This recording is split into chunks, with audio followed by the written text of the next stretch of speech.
Hey, what's going on, Nostalgic? It's Ryan from the Nostalgia Factor here, back again with another edition of Nostalgic Blasts. Today's blast from the past is Samurai Western on the PS2. Samurai Western was developed back in 2005 by a company known as Acquire. It was made with the sole purpose of being a single-player adventure mode experience with multiplayer mechanics. Now, similar to Bloody Roar for Everyone, I must admit, this is a game that I am nostalgic for from my childhood. However, like before, while there are a lot of great aspects with this game, it also has its fair number of issues that we will be addressing in today's video. So without any further ado, ladies and gentlemen, let us get into the review talking about the good elements of the game, as well as the bad elements.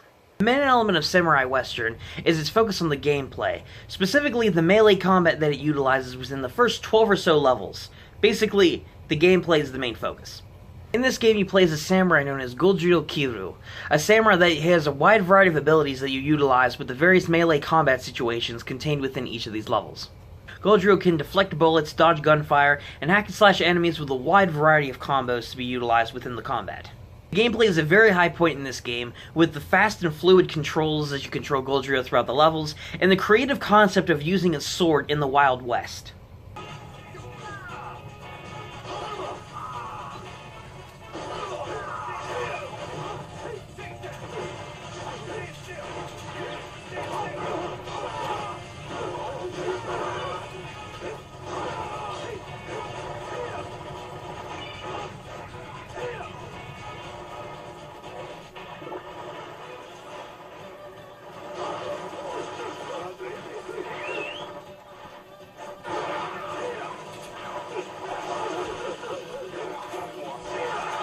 Throughout the game, as you progress through the story, you can acquire more accessories, swords, and various other items to help boost your stats, adding a level of replayability to the game, in addition to bonus levels that you can unlock after you beat the main campaign. Speaking of the story, along with the great combat and control, the story for a PS2 game is pretty immersive.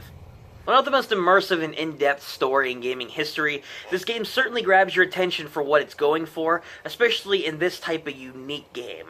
The story consists of Gojiro traveling from Japan to America in order to confront his brother Rado after he abandoned the samurai code that he held so dear in Japan.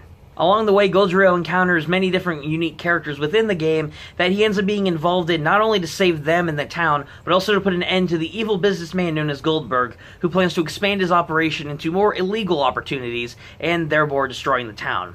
Therefore, Gojiro must put a stop to him, as well as confronting his brother. Again, not the most immersive plot in gaming history, but for what it does and for what it's going for throughout the story events concerning Gojiro, his brother, and saving this Old West town, it certainly does its job to motivate you to see it through and finally put an end to Goldberg's nefarious schemes. Now, besides the combat and the story, another great part of this game by far is the music. Oh my goodness, this is one of the best tracks that I've ever personally heard on the PS2, especially from ones that I personally played. Just have a listen for yourself to some of these.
Now that we've discussed a few good parts about this game, let's discuss the questionable parts that this game doesn't do so well.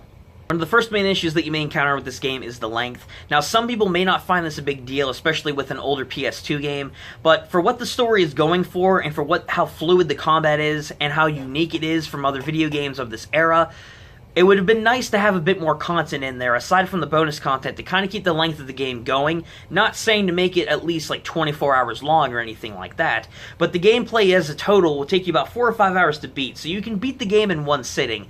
So it doesn't really offer that much in terms of length or satisfaction a lot of the time.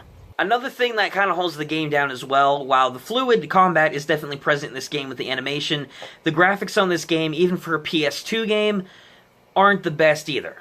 The various settings that you go through this game, such as an Old West town, mine shafts, wastelands, and various other parts of the Old West, while they can look great for PS2 standards, it could have been so much more detailed, it could have been so much more immersive, and frankly, it just doesn't hold the atmosphere all the time. Without the music or the gameplay, the environments just seem kind of like a shell due to the lackluster graphics and polygons. But the real big downside with this game, and probably the most negative aspect about it, is the repetitiveness of the combat. The main goal of a lot of these stages is to take down a certain number of enemies until you finally kill a certain amount of them while dodging gunfire and slicing through each of them. Now, the problem with this is, while this is, again, a very unique and innovative gameplay aspect, at least to me, it can get very repetitive because you have to do this for each of the 12 or so stages that are present within the game. And again, while it can be fun and immersive, it gets old after a while and it can really drag the pace and flow of the game down. And if you're bored playing it, it's not really that appealing or fun like it was in the beginning. Despite the negative aspects of the game, such as the repetitive gameplay, the graphics, and the length, I still say the good outweighs the bad in this game, and it makes it a really great time if you ever want to try a quick-through experience of a really great and unique PS2 game. For a game that does have its fair share of issues and is by no means Game of the Year or even a perfect PS2 game, I still feel this is a hidden gem on the PS2 that, despite the issues like I mentioned, if you ever wanted to give this game a go, I would highly recommend tracking down a copy of it and playing it for yourselves to form your own opinion and, of course, experience the really great parts of it. And that's all from me, Nostalgics. Hopefully you guys did enjoy today's episode of Nostalgic Blast. In the comment section down below, let me know what you guys thought about this review, what you thought about Samurai Western, and your overall thoughts on PS2 games and whatnot in general. But mostly let me know what you thought about the review and the game. And of course, guys, like I mentioned in the last Nostalgic Blast review, the thumbnail of this video was made by my friend Reject here on YouTube. He's a really talented guy. I highly recommend you guys go check out his content via the link in the description down below. And once again, if you guys did enjoy today's review, let me know how much you enjoyed it by giving it a big ol' like and subscribing to the channel if you're new, if you want to catch the future gaming stuff coming your way as always. Once again, comment down below, let me know what you think of the review. And until next time, Nostalgics, this has been Ryan from the Nostalgia Factor saying, keep on gaming.